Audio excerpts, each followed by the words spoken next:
we think so much about academics and we put a lot of pressure on ourselves about that. But you know that people skills in a career, having people skills is going to take you so much further than starting that job with a certain knowledge base. Hey everyone, this is Yvette Hampton. Welcome back to the Schoolhouse Rocked podcast. This is part of our Homeschool Survival Series, and I'm so glad that you've joined us today because we have some really important topics that we're going to talk about this week. And I'm sure you fit into these topics somehow because we're going to talk about elementary school, middle school, and high school. So if you're a homeschooling mom, you clearly have a child somewhere in that mix. And so I am so glad to have my friend Val Harrison back with me today. She is a homeschool mama to 7, though you're only homeschooling 2 still, 1.5, as you said.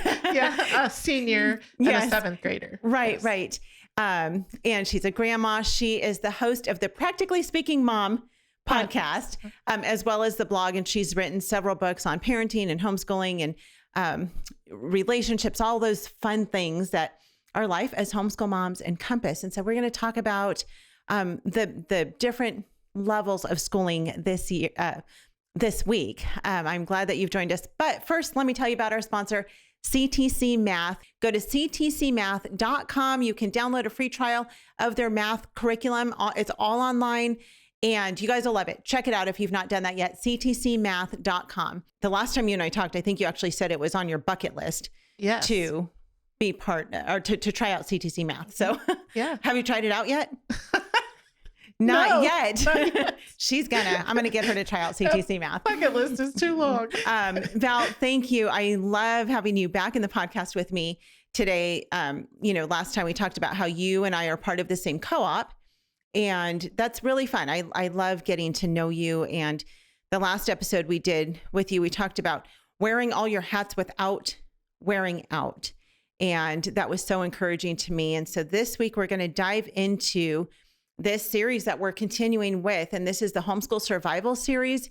If you have not yet gone to the Schoolhouse Rocked website, you can download the Homeschool Survival Kit for free. It's free. We all like free stuff, right? Especially as homeschool moms. So you can download that. And a lot of what we're talking about through this series is in there, but there have been so many moms who, and parents, I shouldn't just say moms. I know we have some dads who listen as well, who are bringing their kids home and they're like, what in the world do I do?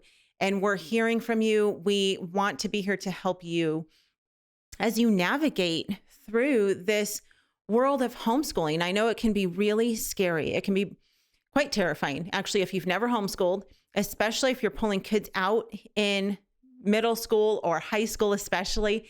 It can be really a scary thing, but we've got you covered. We're here to help you. And Val has been homeschooling for how many years? 24. That's a long time to homeschool. This is our 11th year, and I feel like we've been at this for a long time. And not in a sense that I'm tired of it. I love it. I mean, I have no desire to quit anytime soon. I absolutely love homeschooling. But 24 years is a long time. Yes. So we homeschooled all of them from the beginning, and have graduated 6. It would be 6 from our homeschool, and are graduating our 6th. Wait, see, I can't. You've graduated 5. You're graduating your 6th. This is why she needs CTC Math. You can homeschool too. I don't even know how many kids I have. You have 7. Thank you. Yeah. So we're in the middle of a senior, and that's why I have the excuse of that I don't have any brain cells left. Right. The senior year is sort of like a part-time job in addition to whatever else you're doing, because there's so much to do. Yeah. But it's a fun stage. Yeah. I don't look forward to that yet. I'm not ready to let go, but you will probably cry for a year. Oh, just no. saying, especially with the first one. And you spend that here. Oh, you're going, why did no parents tell me it would be so hard to let them go? We had Karen DeBuse on, it's been quite some time, but she came on, and it was after her daughter had left for college, and just that difficulty of letting go. And I think that with parents who homeschool, you have a different kind of relationship with your kids because they've not been off to school.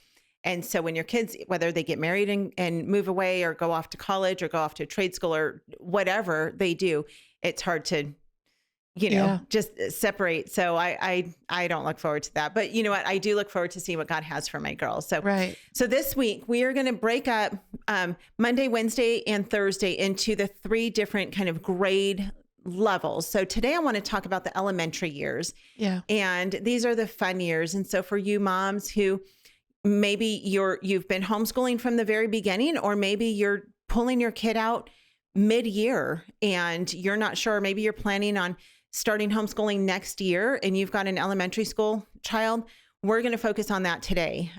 So you've gotten all of your kids through elementary because your youngest is now in middle school. Mm-hmm. Let's talk about when it comes to elementary, what do you think is the most important thing to focus on in the elementary years? Well, I would say a combination of, I am equipping a whole person. I'm growing a whole person. They're not just a little academic person. And this little person is what Luke 2:52 says, Jesus grew in wisdom, stature, favor with God, favor with man, those 4 areas of life. And I've really used that blueprint for many years now, engaging with my kids on how are they doing and what do I need to work on with them. I don't want to get bogged down with just the academic side of things or feel pressure that that's all that matters, because it's not. We are truly raising them in God's full design of who they are as a person. And so Jesus grew in wisdom. Okay, that's academics partly, but it's knowledge applied effectively in life. So if that's the case, if I want my child to learn wisdom, then, and that is knowledge applied in different situations effectively, then I want to give them different situations. So one of my priorities in homeschooling is different opportunities and honestly variety. I want them with a variety of age groups. So we go to a nursing home once a month and we do some music, like sing to them. They love hymns and I'm a horrible singer. Just want you to know. Yay, me too. But they don't care. Yeah. They don't care. They love seeing the little kids there. And during COVID, it's been very interesting, but we've been able to keep doing it. We stand outside and they're inside in front of a big window. We got some karaoke. Actually, someone from my podcast, I had shared on Facebook that, does anyone have a karaoke machine for sale? And some listener to the podcast ordered a karaoke machine and had it delivered to our house. Oh, wow. So we could continue to do this. So we have the mic outside and they have the speaker inside. And so we were able to continue to interact with them. We'll just do a little exercising. When we were inside, we would play games with them. Now we do Wheel of Fortune. So we hold up letters and they have a whiteboard on the inside and so they guess a letter. So we can't even hear them, but we can see each other and they love it and we grow so much from it. So what I'm saying is that I am growing a whole person, and that whole person is wisdom. Jesus grew in wisdom, stature, that's physical growth and development and healthy living lifestyles, something that I was always careful with my kids. But for me, I allowed my health to be on the back seat because everything else seemed more important, which was a big mistake. And so moms that still have littles in the house, don't do that. You need all of those aspects of health to continue to be the mama that God designed you to be. It is not selfish to take care of you. So please do that. You're loving your family better when you take care of you. So Jesus grew in wisdom. He grew in stature. That's physical habits. Mm-hmm. And Jesus grew in favor with God. So that's relationship with God. That is knowledge of the scriptures. And Jesus grew in favor with man. That's relationships. That's communication skills, people skills. I incorporated weekly manners into our homeschool time, and often daily and not just weekly, because I want my kids to have confidence. Yeah. With other people, I want them to have kindness. In fact, the combination of humility and confidence in Mm-hmm. the same person, that is that is huge in affecting all aspects of their life. We don't, we think so much about academics and we Right. put a lot of pressure on ourselves about that. But that people skills in a career, having people skills is going to take you so much further than starting that job with a certain knowledge base. Right. If you are trainable and adaptable and an initiative taker and all of these character qualities and have people skills. Now that is a package that it's hard for employers to find. Right. And that's just, that's still God's list there. And so I have made people skills a very big part of our homeschool. So in the little years, I literally would just go to garage sales and see a little manners book and grab it. And so we'd have this stack of manners books and I would pick one manner. And then I just look through those books and find that manner in the different books. And that's what we'd focus on that week. We'd do role playing, and make it an enjoyable time of learning people skills. So it starts out as manners, but then pretty soon we develop that into other, speech and just speaking with one another effectively, Right. Articulating clearly, kind of skills makes a big difference. And that grows into interview skills. And, so taking time for that favor with man Mm-hmm. time is so important. Yeah. We talked not that long ago about, we had Matthew McDill on the podcast, and we talked about that transition of going from the little years where it's all about, discipline and transitioning into discipleship, because when they're little, it's all about how they act. It's about their behavior, and you're still training their heart in the process, but you're moving from the discipline training into those middle school and high school years where you're then forming a deeper relationship with them as you're going to have with them as an adult, and into that discipleship role. And so in order to do that and to form that relationship with them, we have to teach them about Jesus, of course, which is one of the most important things, when it comes to schooling the little years. And you talked about it, it's not just about academics. People so often, they want to jump into these young years, these elementary years, and think they have to fit it all in. They have to check all the boxes. They have to do the reading and the math and the science and the spelling and the history and, all of the things. And these kids get overwhelmed, and we forget to teach them about Jesus, or we might throw a little bit of Jesus on top of it, but we make it all about the academics and not about their relationship with the Lord, which then leads to their relationship with us in the later years. Yeah. And so how did you find that balance when your kids were little of not making it all about the academics, but focusing on their character? Because so much character training takes place, as you were talking about manners, so much character training takes place in these young years. And we need to focus really on the heart even more than the academics. So I want to talk about that, but we're going to take a quick break. Okay. What we do at IEW is break through the noise of the grammar and the writing prompts, and we say, this is what you do, step by step. And I've witnessed it over and over again, both watching Andrew teach and hearing from parents, this is the best writing program. We've made it so easy and made it really affordable. So any mom can teach writing to their children using our course, and we guarantee it. To try 3 weeks of free lessons, visit IEW.com.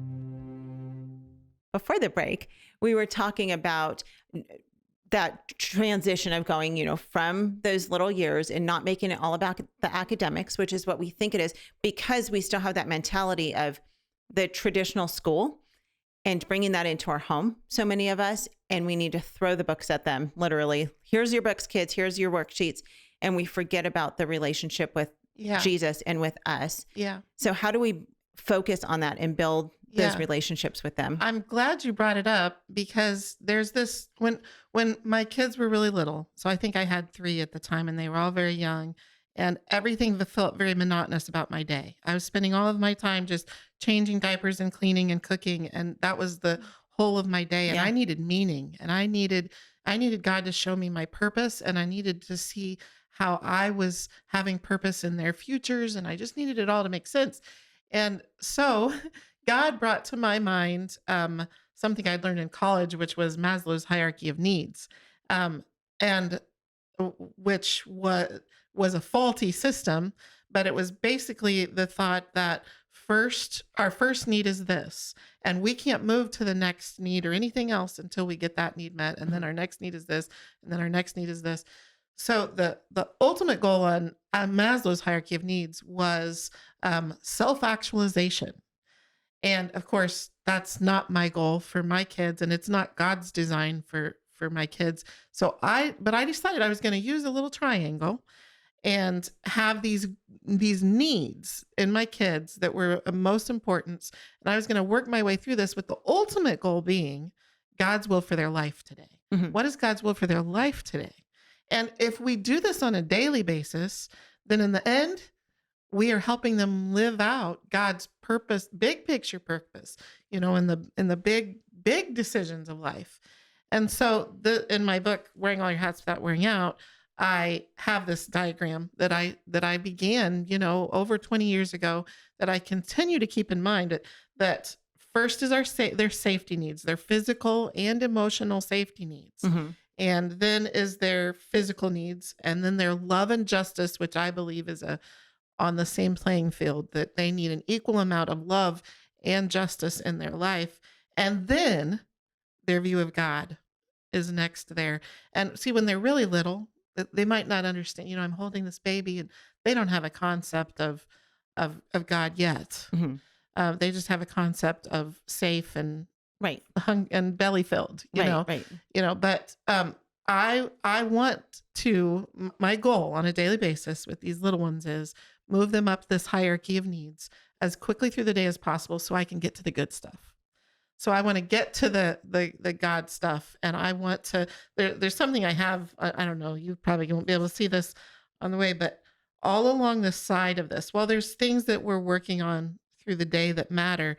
All along the side is God moments Yeah. and God's word. All through my day, my focus needs to be with these little people. How can I get more of God's word into their hearts and mind? And how can I identify the God moments in this day so that I can help them see all the characteristics of God, his creativity, his love, his justice, his mercy, all the characteristics of God. How can I identify the God moments in this day? And the tricky little thing is this. It is hard for us to see the God moments in the day if life is chaos. Yeah. And so I learned that my home needed to have some order, and it needed to have some systems, and it needed to have a schedule. And for a while, I was out of balance with that schedule. And it was the most important thing, but I also learned that is wrong. And instead, it is our little guide that helps us. But ultimately, I can see God interrupting because I have a system and because we have a schedule. I see the God interruptions, and then they're beautiful and wonderful. And it's me identifying, is this a God interruption that's really important? Stop what we're doing, drop everything, take this God moment. Or is it distractions that I need to, keep away because we're going to stick to our growth schedule here? Yeah. And interruptions are sometimes a really good thing. And so when you say God interruptions, you're not meaning God is bothering you. But, there are so many opportunities that we have. It is one of the greatest things about homeschooling is that when our kids are with us every day of the week, all day long, for the most part, we have so many opportunities, and we do need to look for those opportunities to teach them God's truth and to instill in them wisdom and the proper way to do things and the proper way to respond to one another when, someone steals their toy, or when or when maybe they're struggling with something in their schoolwork, and we can just sit down with them and just say, it's okay. We've got this. Let's do this together. Let's pray about it. Let's figure this out together. And if we can't help them, then we go to someone else who maybe can. And there are so many opportunities we have to do that are lost when our kids are apart from us. Yeah. And in the elementary years, definitely, I think is are those formative years that lead up to us being able to be that voice in their lives when they're in the middle school and high school years. The elementary years are the building of the foundation, right? Yeah. I mean, we've often talked about building foundation. We live in a neighborhood right now where they're building a bunch of houses. It's a newer neighborhood. And so they're building the next phase of houses. And it's so fun to see them preparing the dirt, and then they pour the foundation, and then they frame the house, and then they, put the drywall up. And then, I mean, like the bricks get laid, and at the very end, they paint it. It's the last thing they do. They paint it and make it beautiful in the end. But in the process of it being built, it's messy, and it doesn't look very pretty. It looks like kind of a disaster. And it's what's on the inside of all the walls. But then as it's being built, you just realize how strong these houses are, strong enough to shelter our family, right? And that's really what we're doing in these elementary years is we're building that foundation. We are building a strong foundation based on the word of God, based on God's truth. Yeah. And we're helping them to understand who God is in their life, how God created them, and that he created them on purpose and for a purpose. We talk about that all the time. Mm-hmm. And helping them to understand, like you said, their place in this world. They matter. These kids matter, and they need to be told from the age of, from the time they're born till the time they're, out of our home and beyond. They need to be reminded all the time that they have a purpose in this life. And so, these elementary years are so vitally important. It's not the time to pass them off to someone else. This is the time where we need to hold them close and do the hard training so that in the middle school and high school years, we have that relationship with them. I know we need to close. Can I tell them really quick about, yes, please. I have this $2 resource that can help them with the Raising a Luke 252 kid, setting a goal every semester in those 4 areas and allowing that to help you shape your curriculum choices, your activities that they participate in, your parenting moments that you need to take with them. So I have this download that on one side is a goal poster for you to pray, see and pray those 4 goals in their lives. But you may also want to hang it in your kids' room instead and let that be theirs. But just some instructions on the back on how to raise a Luke 252 kid, that balanced kid in the 4, make sure they're growing in those 4 areas. Yes. I also, on my podcast, have some multiple podcast episodes about it as well. Okay. So. Well, if you can send those to me, I can link to them so people can listen to those. There are just so many things. I wish we had more time to talk about specifically elementary years, but I'm going to just throw a few things out there. Outdoor play is vitally important for them. They must be outside, and it's not just the elementary years, middle school and high school. It's important for them too. But in these elementary years, they must be moving. They must be outdoors, exploring God's creation, digging in the dirt, finding the cool bugs and figuring out what to do with them. And, all the different leaves. I mean, there's so much to explore outside. So outdoor time, reading time is huge. If all you do in your homeschool day is read to your kids really good literature and let them play outside, and then let them play indoors as well, whether it's Legos or playing house, for little girls who, my girls would sit and play with their dollhouse 4 hours. And it's mommy training. I mean, it's really what it is. And they were learning how a family works together and how those relationships work together. And their little babies would fight with each other sometimes, and then they would make up. And, it's so exciting to see our kids develop under our own roof. Yeah. And, listening to audiobooks, that's huge. I'll actually link some recommendations for audiobooks. We love audio dramas. We love the Lamplighter series. We love the Brinkman Adventures. There are so many different ones that you guys can listen to, and then just regular audiobooks as well. They can listen to. So those are the things that are the most important. Yeah. The worksheets, they're okay sometimes, and some kids enjoy doing those things, but it's not what the focus should be. Get rid of that idea that your kids need to be sitting at a desk doing worksheets all day long in order to be accomplishing school, because that's not really what they need. They were created to create and discover and explore and to get dirty and to imagine. And, that playing in their room time, imagining, that is so important. And yet in our society, we see so much of the grabbing the technology, and Yes. that is not developing in them things that they were just, Right. they need this to be grown and full in them before Yeah. they enter that middle school years, Yeah. where they're ready to go deeper into Yes. knowledge. Yeah. Yeah. And this is a time to train Mhm. your children in their behavior. So if you have a child who's very active, it's good for them. That's why they need to be outside to get out that energy, but then train them to use self-control when they're at Yeah. home. Though if you're reading to them, that's not the time for them to have to sit quietly with their hands in their laps. There is a time for that. Sitting at a dinner table is the time to sit and use self-control. When you're reading to them, they should be self-controlled, but I strongly recommend your kids being able to do something with their hands, whether it's Legos or building or drawing or coloring or something. Most kids listen better and can comprehend better. Have you found that with your kids? Absolutely. Absolutely. I loved coupling either like a history scene, just Yeah. opening up a book of a history scene for them to draw and color and make, Right. that they're looking at that while and making it themselves while I'm reading to them about that historical thing, or to take some famous art thing that then they're doing that while we're reading. Right, right. Yeah, I cringe when I see videos of kids, sitting on their little carpet squares while the teacher's reading to them, from her chair up front, and she's like, sit crisscross applesauce with your hands in your lap. And they expect these little 4 and 5-year-olds Yeah. or even 8 or 9-year-olds to sit still, perfectly still while she reads to them. And they're bursting. All they want to do is move Yep. because God has created their bodies to move. Yeah. And so that in those elementary years, focus on those things. That is really what they need.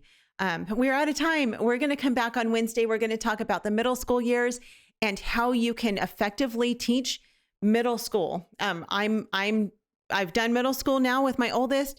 My youngest is getting ready to enter middle school, though she's taken some middle school classes. So we're kind of in there already. And those are exciting years. So we're going to talk about that on Wednesday. Thank you guys so much for joining us. Val, where can people find out more about you? PracticallySpeakingMom.com is where you'll find my blog and books, and I'm going to have a coupon code for them. Okay. We're just going to call it Rocked. So, from Schoolhouse Rocked, that'll be the coupon code for 10% off. Awesome. And so PracticallySpeakingMom.com is also where they can find my podcast or on whatever their favorite podcast platform is. Okay, sounds great. We will put those links in the show notes. Please share this with your friends. You guys, this series that we're doing is so important. So many people asking and wanting to know, how do we do this homeschool thing? So we're here to help you. Share this with your friends. Leave a review on the on whatever podcast app you listen on. We would really appreciate that. Have a great rest of your day, and we'll be back with you on Wednesday. Bye. Education is discipleship, and this is something I didn't understand until I was probably 3 years into homeschooling. The Bible teaches us in Luke 6:40 that when a student is fully trained, he will be like his teacher. And as we look around the culture right now, I think it begs the question, who is teaching our children? Who is teaching our children, and what are they teaching our children? And to me, the primary benefit of having my children home with me is I am able to impart my worldview to my children